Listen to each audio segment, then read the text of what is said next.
Hello tout le monde, j'espère que vous allez bien. Aujourd'hui, une nouvelle vidéo sur l'histoire Bugatti. Je suis chez Bugatti Bruxelles et on va être accueilli par Bernard Van Bellingen.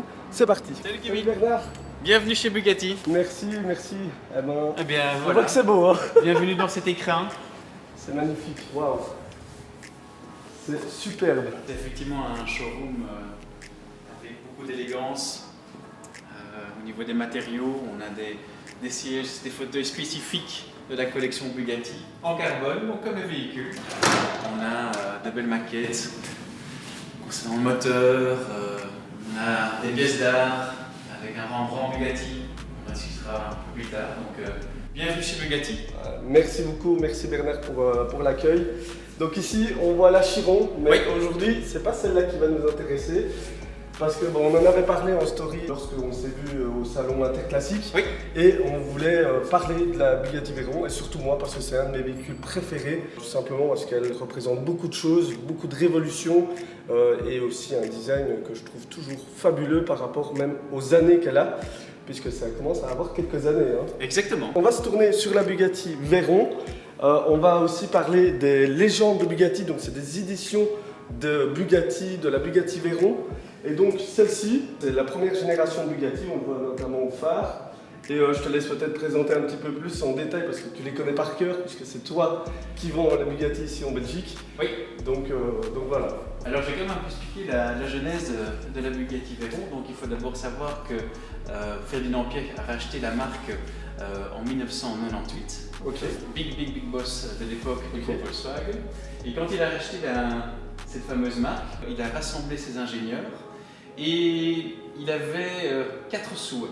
Et tu vas voir que le chiffre 4 est très important chez Bugatti, on pourra le voir d'ailleurs avec les Chiron, je te donnerai quelques éléments. Donc 4 souhaits, il fallait avoir un véhicule qui ait plus de 1000 chevaux. Ouais. Et là, il voulait absolument avoir 1001 chevaux pour Et pourquoi du coup? référence au conte des 1001 nuits. Donc Ok. il était vraiment fan. Technique. Deuxième souhait, c'était un véhicule qui dépasse les 400 km/h. Ok. Donc c'était la voiture en son temps la plus rapide. Il fallait avoir un véhicule qui puisse, je dirais, être utilisé au day-to-day. Et donc il voulait absolument pouvoir rouler sur circuit avec ce véhicule-là et aller à l'opéra. Et c'était un véhicule qui devait dépasser le 1 million d'euros à l'époque. Effectivement, on commençait à 1,1 million hors taxe à l'époque. Je ne sais pas si vous vous rendez compte, mais pour l'époque, c'était juste. Je pense que quand il a dû dire les tâches à ses ingénieurs et tout ça, ils ont dû quand même se dire oula, là on a du boulot parce que c'était vraiment impensable d'avoir 1001 chevaux dans une voiture. Bon, même le prix, en fait, ça a démocratisé même le marché de l'automobile parce que tout le monde en disait mais 1 million d'euros pour une voiture, c'est impensable et finalement, c'est très vite passé dans les modèles de collection de toutes les marques.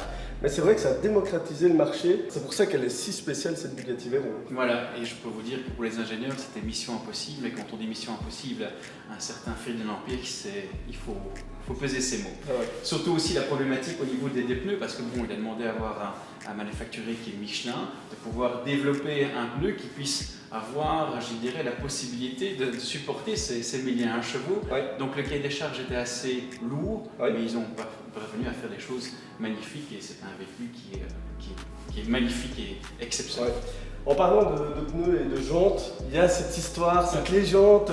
Est-ce que si on dépasse les 400 km/h, il faut changer les 4 pneus jantes?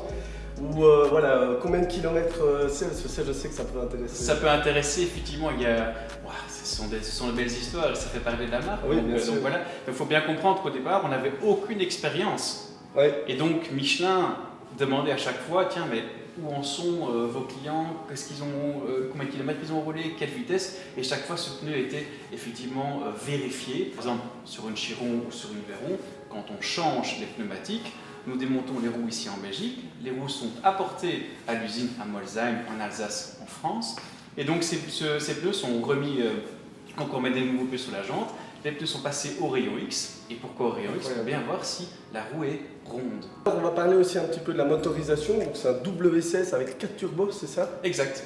Donc voilà, c'est aussi révolutionnaire pour l'époque. Voilà, effectivement, là j'ai un moteur que je peux éventuellement montrer, qui est une maquette. Donc on est ici sur le moteur de la Chiron, sur le même principe. Et donc on a un W16, ok, donc ce sont deux V8 qui sont mis ensemble, avec une boîte DSG, et on a deux turbos de part et d'autre du moteur. Donc on a à chaque fois le premier turbo qui fonctionne, après ça on a le deuxième turbo qui fonctionne, et à ce moment-là on a les quatre qui vont fonctionner en même temps, et donc vont pouvoir apporter, je dirais, toute la puissance. Ok, et en termes de la boîte, il y a combien de vitesses? 7 vitesses, ouais. Ok. Conduire les Bugatti, tu as la chance de les conduire. Oui. Tu as déjà fait des pointes de vitesse avec les... On a déjà fait sur circuit, je dirais, j'ai atteint les 330 km/h sur circuit. Et c'est stable, c'est confortable ou il faut quand même... Alors, bon, forcément, on a le champ de vision qui se rétrécit. Ouais. À partir de 300 km/h, quand on remet les gaz, hop, il y a de nouveau ce couple qui arrive, donc on se dit, mais il n'y a pas de limite. Il n'y a pas de limite. Donc c'est assez impressionnant, et au niveau bruit, on a ce beau bruit du W16, mais c'est super bien insonorisé, et je te parle comme maintenant. Ah ouais, voilà, 330, on peut avoir une petite discussion. Oui, voilà. Bon, ben, super, donc ici on va parler vraiment de la Bugatti Veyron et surtout des légendes de Bugatti. Donc Bugatti a décidé, lorsqu'ils ont sorti le modèle, de faire des légendes de Bugatti, donc des éditions extrêmement limitées de la Bugatti Veyron dans le temps, parce que bon, ici le premier modèle de la Bugatti c'était quand? Alors on a commencé donc achat en 1998, et après ça on est parti, production a commencé en 2005, jusque 2015, fin 2015, et production c'était 450 exemplaires. Et 500 exemplaires à partir de 2016 jusqu'à maintenant. Bientôt toutes vendues. 500 exemplaires pour la Chiron. Ok. Tu m'avais aussi expliqué quelque chose sur les Bugatti, c'est les couleurs. Il y en a deux, sur l'avant et sur l'arrière. Tu m'avais dit que ça avait un nom aussi. Je trouvais ça très intéressant. Donc il y a effectivement, quand on a un choix d'un client, on peut aller sur du full carbone. Ok, je pourrais vous montrer. On a également la couleur A qui part d'ici jusque là, et il y en a une couleur B, comme ici on a un Vuitton. Et donc là j'ai des exemples, on peut voir les échantillons au niveau des couleurs. Donc on a différents carbones, fameux bleu, voilà, couleur, je dirais teinte normale. On voit tous les carbones de couleurs aussi. Oui. C'est magnifique. Hein. Donc là on peut vraiment aller dans le détail, et si quelqu'un, un de mes clients, souhaite avoir une couleur fétiche qu'il a, qui n'existe pas dans nos échantillons, eh bien on produit la couleur pour lui. On va se poser tranquillement et on parle des légendes Bugatti, parce que ça c'est vraiment des modèles qui ont été faits pour expliquer aussi un peu l'histoire Bugatti qui est exceptionnelle, l'histoire de la course aussi, parce que Bugatti n'a pas commencé avec la Veyron, Bugatti a commencé bien avant avec les voitures de course, etc. Et je trouvais super intéressant d'en parler. Voici dans les sièges Bugatti, ils sont très confortables, en carbone. Exactement, qui est du carbone identique au véhicule. Donc si jamais tu souhaites acheter une Chiron et que tu veux, je dirais, les fauteuils Bugatti dans la même teinte que ta voiture, je te fais ça. Eh ben écoute, c'est noté, on verra si j'arrive à économiser un petit peu durant ma vie. Du coup, on va parler des légendes Bugatti. Donc c'est des éditions très spéciales que Bugatti a fait pour montrer vraiment leur savoir-faire et même l'histoire, raconter une histoire avec leur voiture, parce que c'est vrai que c'est quelque chose de très important avec Bugatti, c'est montrer leur art, la forme, la technique, tout ça c'est extrêmement important pour eux. Tu viens de citer, je dirais, les trois piliers de la marque. Et quand on construit, je dirais, quand on imagine une Bugatti, on va chaque fois faire une référence à notre passé qui a commencé en 1909 avec notre ami Heather Bugatti.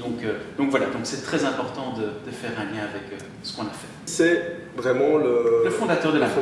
C'est lui qui a commencé avec ses idées, mais ça restait un artiste. À la base? Alors, à la base, donc, on a Carlo Bugatti, donc ils viennent de la région du lac de Caume, et son papa était artiste, donc il sculptait, il faisait des meubles, il faisait des grandes cheminées également pour les grandes familles italiennes, et donc son papa aurait bien voulu que son fils continue là-dedans. Malheureusement, il avait plutôt une passion qui était tout ce qui était motorisation, etc. Et donc il est parti dans différentes marques, comme toute grande, je dirais, tout grand constructeur,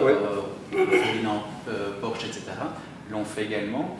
Et donc en 1909, il a décidé de construire sa propre marque à Molsheim.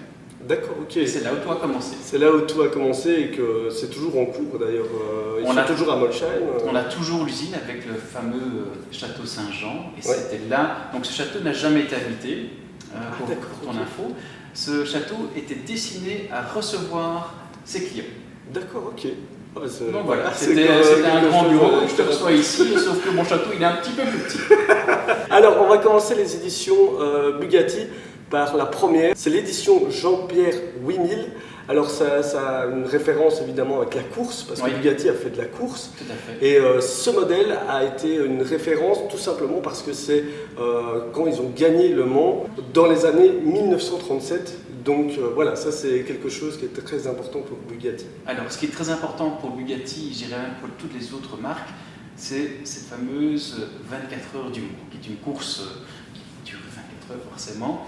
Et de pouvoir démontrer à son public, à ses futurs clients, c'est que ce véhicule a, durant un sprint de 24 heures, a terminé ces 24 heures en passant cette fameuse ligne d'arrivée. Donc c'est une publicité qui est énorme et qui démontre la fiabilité de la marque et de son produit. Et encore aujourd'hui, les grandes marques sont présentes au 24 heures du Mans pour démontrer leur fiabilité. Et donc Bugatti a décidé de faire un modèle pour représenter ce que c'était les 24 heures du Mans à l'époque, avec la couleur de la Bugatti de l'époque, un bleu, et alors qui a une référence avec la Bugatti 57G Tank. G-Tank, effectivement. Okay. Donc ils en ont fait 3 dans le monde et il en reste encore une. C'est un Américain qui a la chance d'avoir ce véhicule. Si tu me demandes de mettre un prix là-dessus, c'est impossible. On ne donne pas de prix à Mona Lisa. Donc voilà, c'est une pièce d'art qui a forcément marqué son temps. Bugatti, pour représenter, ils ont mis une couleur, mais pas que. Ils ont mis aussi sous l'aileron, parce qu'on ne le voit pas ici, parce que l'aileron de la Bugatti est rentré, mais les Bugatti ont un aileron qui sort. Oui. Et sous l'aileron, ils ont mis tout simplement le tracé du Mans. Voilà. Donc ça, c'est aussi un super clin d'œil à Jean-Pierre 8000 et les courses qu'ils ont faites au Mans. Exact. Alors il y a aussi le tracé du Mans entre les 2 sièges et voilà, la couleur ça s'appelle Jean-Pierre 8000, je ne l'ai pas dit mais ça c'est extrêmement important et aussi c'est tout en carbone bleu. On va passer maintenant à l'édition, une deuxième édition de la Bugatti. Alors l'édition Jean Bugatti qui a été présentée à Francfort en 2013, celle-ci elle fait référence au fils de Ettore Bugatti. Exactement. D'ailleurs, tu connais un petit peu son histoire Oui, malheureusement une histoire un peu triste. Dès quand il a repris la marque, 3 ans après, il est malheureusement décédé dans un accident de voiture. Donc voilà, dans des histoires comme ça de grandes familles, des histoires tragiques, et ça en fait partie. Alors Jean Bugatti a quand même apporté quelque chose de très important à Bugatti puisqu'il a fait la 57 SC de Atlantique. C'est un véhicule qui est mythique, moteur avant, c'est une 2+2, mais il a apporté effectivement d'autres véhicules assez importants avec un côté luxueux, des grandes 4 places, des limousines. Donc ça, Jean Bugatti a vraiment amené de très belles choses dans l'histoire de cette marque. Donc ça, celle-là, ils ont fait une couleur noire, la couleur noire de cette Bugatti Atlantique, et elle a aussi du bois rose précieux. Voilà. Donc voilà, c'est quand même... Comme à l'époque, en fait, je dirais que tous les pommeaux étaient en bois. Cette petite sphère qui était en bois, et donc c'est très important d'apporter cette touche historique. Et forcément, le bois est... Oui, c'est noble. C'est noble. Donc on a également dans les intérieurs de porte, on a cette fameuse silhouette, cette fameuse Atlantique 57 SC qui est magnifique. C'est magnifique. Je crois que tu pourras le montrer. Oui, de toute façon, je vais mettre plein d'images par rapport à ce qu'on raconte, mais avoir cet intérieur de porte avec vraiment la ligne de l'Atlantique, que je trouve magnifique, ça donne quelque chose, un style à la voiture et une histoire. Et on va continuer parce que plus on va avancer, plus on va voir des voitures exceptionnelles. On a une autre édition qui est vraiment extrêmement importante. Je vais te laisser l'introduire. C'est la Meo Constantini qui en fait fait référence au directeur de course de l'époque, dans les années 20. Et donc ils ont gagné 2 fois la Targa Florio. Ça aussi, c'est aussi un exploit. C'est un exploit. Donc on avait effectivement Le Mans, Targa Florio, ce genre de course-là, qui était important de pouvoir gagner. Ils ont gagné 2 fois. et avec la fameuse Type 35 qui est la référence chez Bugatti. Ouais. Donc les chanceux qui ont une Type 35 dans leur collection, c'est un très bel investissement. Je m'en doute. Cette édition, elle a plusieurs particularités aussi. Déjà, une partie de la carrosserie avant est en aluminium brossé. Oui. Donc voilà, c'est aussi un travail tout fait à la main. La couleur Dark Blue de la Bugatti d'époque. Donc encore un clin d'œil à l'époque. Et à l'intérieur aussi, on a les dessins. Le tracé du circuit, enfin le tracé de cette fameuse course Targa Florio, également si je ne me trompe pas, sous l'aileron. Donc si on a la chance de pouvoir suivre cette voiture, que l'aileron se soulève, et qu'on On y arrive on peut le voir. Et aussi à l'intérieur des portes, on voit les voitures en train de faire la course. Donc exact. Ça donne même une scène. Enfin, c'est incroyable. C'est incroyable. Alors la prochaine, c'est pas n'importe laquelle, c'est ma préférée. Voilà, tout simplement, c'est pas la plus extravagante, mais je trouve que c'est la plus belle. J'ai déjà eu la chance de la voir à Dubaï à l'époque, où je suis, franchement, sans te mentir, Bernard, bien de chance. Une heure, je suis resté autour de cette voiture à regarder tous les détails. Ce carbone marron, incroyable, vraiment magnifique. À l'intérieur un peu camel comme ça aussi, superbe. Et franchement, cette configuration, moi, je la trouve juste sublime. Alors celle-là, elle parle de Rembrandt Bugatti. Tu vois qui c'est, je te laisse expliquer. Rembrandt Bugatti est le frère d'Ettore Bugatti, qui était un artiste. Donc j'en ai parlé tout à l'heure que c'est une famille d'artistes. Oui. Donc ils ont tous les deux été baignés grâce à leur père Carlo dans cet art. Et donc lui avait une spécialité, c'est de faire justement des sculptures en bronze. Et du coup, c'est pour ça la couleur marron bronze. Voilà, exactement. Et ce qui est important, c'est que la Belgique a un petit peu joué son rôle là-dedans. C'est qu'à l'époque, il y avait les zoos, et le zoo d'Anvers était une référence. Et donc, il est venu pendant quelques temps ici en Belgique, à Anvers, et pouvoir admirer ces animaux et s'inspirer. En tout cas, il a fait beaucoup de dessins, et après ça, il a commencé à justement faire ses sculptures en bronze. On a d'ailleurs en arrière-plan le fameux éléphant sur une boule. Alors pourquoi l'éléphant et pourquoi une boule? C'est très simple. L'éléphant en fait est l'animal qui est le plus grand, le plus fort qui existe dans le monde animal.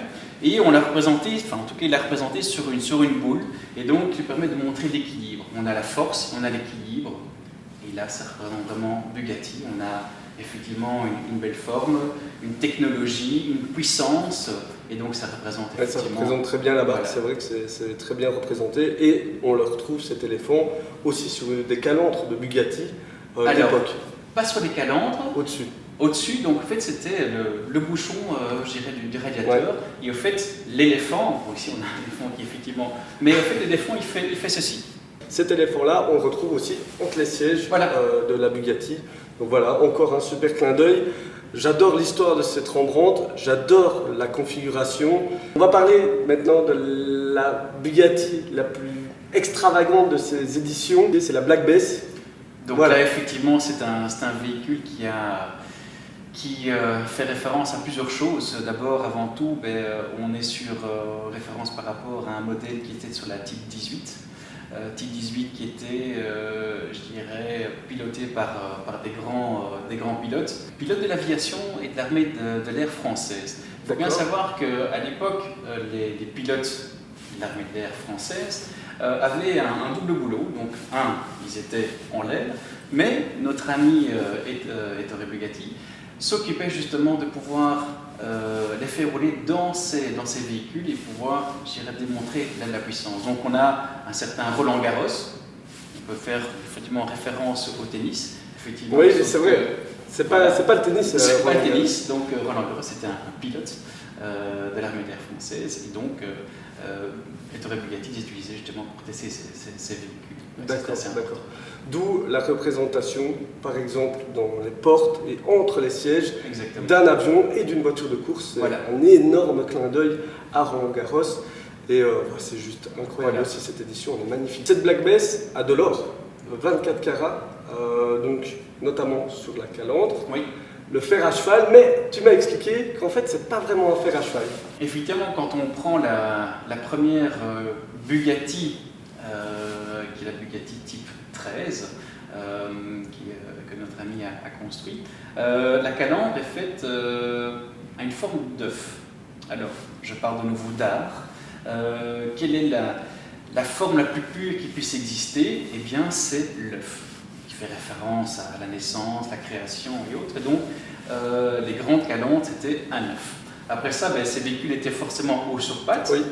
Ces véhicules allaient, forcément, le prochain allait de plus en plus vite, et donc ils ont dû descendre le centre de gravité, mais à un moment donné, la calandre touchait par terre. Et donc, il a dû couper cet œuf, et donc on a inversé l'œuf, qui fait forcément une référence au fer à cheval. Et Ettore Bugatti était un passionné du cheval, et d'ailleurs, ça tombait bien. Voilà, quand on dit voilà, la maison pur sang, par exemple, c'est important. Quand on va à Molsheim, on a le château et on a les anciennes écuries qui ont été transformées en musée, et aussi pour accueillir les clients. On va parler maintenant de la dernière édition, qui est l'édition Ettore Bugatti. Alors, cette édition, qui porte le nom du créateur Bugatti, tout simplement Ettore Bugatti, a plusieurs spécificités, notamment l'avant, de nouveau en aluminium brossé et poli à la main, donc aussi de nouveau un travail fabuleux. L'arrière est en carbone bleu, donc ça c'est vraiment bien aussi, mais c'est surtout l'intérieur qui est vraiment très particulier. Je laisse expliquer. Mais donc au fait, ce qu'il y a, c'est disons le cuir, cette voiture qui est l'intérieur est tout en cuir, et je voulais faire une petite référence par rapport au cuir parce que le cuir que nous mettons dans nos véhicules a une qualité vraiment supérieure. C'est que ces animaux, ces vaches sont en pâturage, il n'y a pas de fil barbelé, donc elles sont vraiment bien protégées, et à une certaine altitude pour éviter les moustiques. Donc il faut avoir, je dirais, un cuir qui soit, une peau qui soit parfaite. Qu'il n'y ait pas d'aspérité. Exactement, donc là c'est très important. Donc il y avait le cuir de vache et il y avait aussi un cuir qu'ils appellent cordovan. Et apparemment, c'est ce qui est dit chez Bugatti, il faut 6 mois de tannage pour avoir ce cuir, donc c'est de nouveau un travail exceptionnel avec un cuir exclusif. Tout à fait. Donc voilà, ça aussi c'est un travail à la main de nouveau de chez Bugatti. Ce qui fait le côté exceptionnel et exclusif de cette marque. J'espère que les éditions, elles vous ont plu. Les éditions m'ont vraiment transporté dans l'histoire de Bugatti, ce qui est le but de ces éditions, c'est extrêmement important pour eux. Et là, je te propose qu'on fasse un petit tour de la Bugatti Veyron, même du showroom, si tu veux nous montrer quelques petits détails sur les voitures. N'hésitez pas les amis à vous abonner à la chaîne Kevin Tass, allez vous abonner aussi à Bernard Van Bellingen sur Instagram et Bugatti Bruxelles. Et alors aussi les amis, quelque chose d'important qui me semble important, quelle édition légende de Bugatti vous préférez? N'hésitez pas à mettre en commentaire, ça m'intéresse et ça intéresse Bernard aussi. Exactement. Bon, c'est parti, on va se faire un petit tour de la concession. On commence le tour de la concession avec l'éléphant dont on a parlé durant les légendes de Bugatti. Voilà, et au fait, il se trouve vraiment à une place qui est parfaite. Juste derrière toi, on parle d'art, et donc c'est vraiment une œuvre d'art. Tout comme une Bugatti est une œuvre d'art avant tout. Donc on a pas mal de clients qui achètent ce véhicule-là justement pour ce côté artiste qui a derrière. Donc ce fameux éléphant sur une balle. Après ça, on a des petites maquettes que nous avons ici. On a la fameuse Atlantique dont on a parlé. Oui, où on voyait justement à l'intérieur des portes ce dessin, et on l'a ici, c'est magnifique. Donc là, on a peut-être une référence qui est toujours intéressante, cette fameuse arête qu'on a ici au-dessus du véhicule, qui est rivetée, et donc on a une référence sur la Chiron, je pourrais vous montrer. Donc ça, ici, on parle de forme, et alors à ce moment-là, ce qui est important, c'est que voici une superbe maquette de notre Chiron, que nous avons acheté il y a de ça quelques années. Et donc c'est la réplique, un 1/8 de ce véhicule. Donc quand on achète une Bugatti, eh bien tu reçois une maquette en attendant ta Bugatti. D'accord, ça permet de patienter. Voilà, tu ne peux pas jouer avec, c'est une œuvre d'art, effectivement, mais c'est une maquette, tout l'intérieur est fait à l'identique et à l'essor du véhicule que tu auras choisi. D'accord, ok, et on voit ici justement cette fameuse arête, exactement. Merci, c'est ce qu'on appelle cette flèche. Donc voilà. La Bugatti Veyron, bon, elle est ici.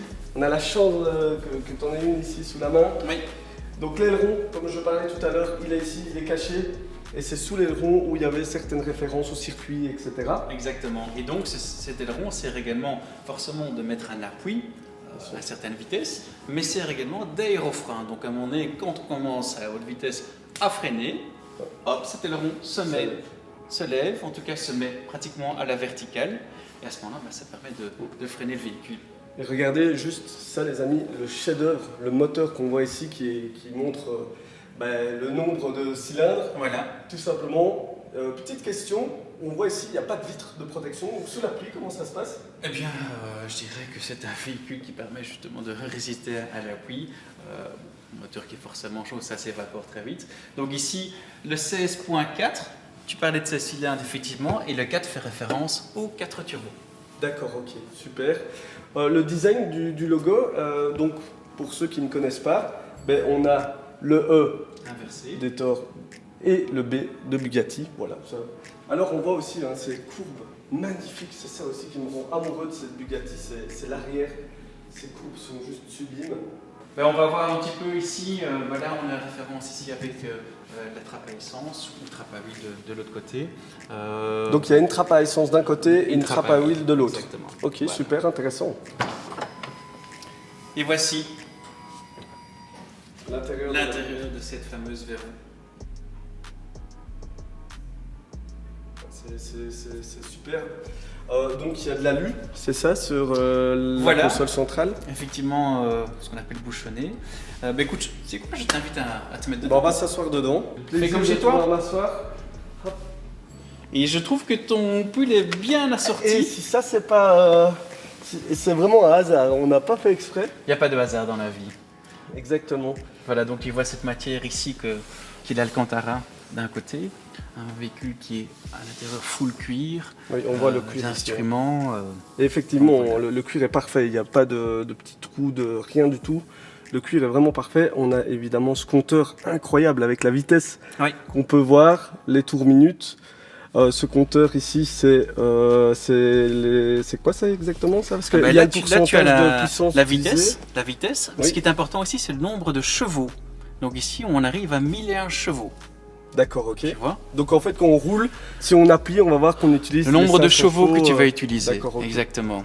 Et alors ici, chose très importante que l'on voit, voilà ici. Donc ici, ça permet de passer au-delà des 400 km. Donc quand tu achètes une Bugatti, tu as deux types de clés. Tu as la clé entre guillemets normale et tu as une autre clé qui te permettra de passer, je dirais, les 400 km/h. Ok, d'accord. Ouais, donc ça, c'est bien clair, c'est en ligne droite. Oui. Donc, dès que tu fais éventuellement ceci, tout va se déconnecter. D'accord, ok. Donc c'est important. Donc, sécurité avant tout pour nous. Oui, bien sûr, bien sûr.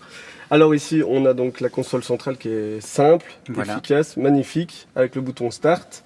Le pommeau qu'on pouvait voir justement en bois, etc., avec certaines références. On a ici les lampes. Il y a deux boutons ici. Je sais pas ce que c'est. C'est les lampes. Ok, c'est juste les lampes. D'accord. Je rappelle, un des 4 points de Ferdinand Piëch, c'est de pouvoir aller avec son épouse à l'opéra. Donc à l'opéra qui dit smoking, dit robe de soirée pour madame, et de pouvoir, je dirais, être en tout confort. Donc passage de Dodane que nous avons sur nos belles routes. Il n'y a pas de lift, il n'y a rien ici. Ici, sur celle-ci, il n'y a pas de lift, mais elle passe partout. Elle passe partout, elle est assez haute. Enfin, on se comprend. Oui, bien sûr, on ne va pas faire du tout-terrain avec. Non.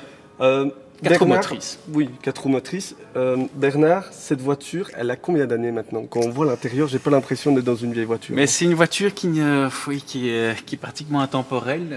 C'est la toute première en Belgique, donc je crois qu'elle date de 2006-2007. Incroyable, la voiture elle a 13, 14, 15 ans, ça dépend vraiment, c'est impressionnant et alors son état est magnifique. Hein. Mais on fait en sorte de garder, c'est un véhicule de collection qui appartient à la collection de la maison d'Iteron et voilà. On va terminer la vidéo, hop. Je vais sortir gentiment de cette Bugatti Veyron et on va terminer la vidéo avec Bernard. On va juste quand même vous montrer ce que pour l'instant Bugatti vend, c'est la Bugatti Chiron. Alors celle-là aussi, elle a beaucoup de nouveautés, il y a beaucoup de choses à dire aussi. Il y a beaucoup de choses, mais je voulais quand même faire référence à ces 4 souhaits de Ferdinand Piëch qu'on retrouve ici. Donc quand on a effectivement, on voit les feux, on a 4 petits feux, très important. Quand on voit l'intérieur, je t'invite d'aller par ici, ce sera plus facile. On fait référence aux 4 boutons qu'on a sur la console centrale qui fait référence à ces 4 souhaits. On a la fameuse flèche ou arête, comme on peut l'appeler. Ça, c'est magnifique aussi. Hein. Voilà. Et donc ça, par exemple, si tu me dis, voilà, je souhaiterais avoir cette couleur grise ici, comme ceci, et éventuellement cette partie-ci, cette flèche en rouge, eh bien, on aura justement cette flèche qui sera en rouge avec du gris. Donc on peut vraiment aller dans le détail, et forcément, le moteur qui est apparent, où là, on a différentes possibilités de finition. Donc c'est la finition ici standard, mais si tu veux du carbone ici, je te le fais. Si tu veux carrément de l'aluminium, je dirais poli partout, c'est possible ici. On en avait d'ailleurs lors d'Interclassique, j'en avais une où c'était complètement... Ouais, je me souviens. Un grand merci à toi Bernard pour ton accueil. Avec grand plaisir. C'était un plaisir de parler de Bugatti avec toi. C'était hyper intéressant même de regarder ce que Bugatti a fait avec l'Aveyron. J'ai appris énormément de choses. Et donc voilà les amis, n'hésitez pas à mettre un petit pouce bleu, à vous abonner. Encore merci à Bernard et Bugatti Bruxelles pour leur accueil. Et je vous dis à la prochaine pour une prochaine vidéo. Ciao. Ciao.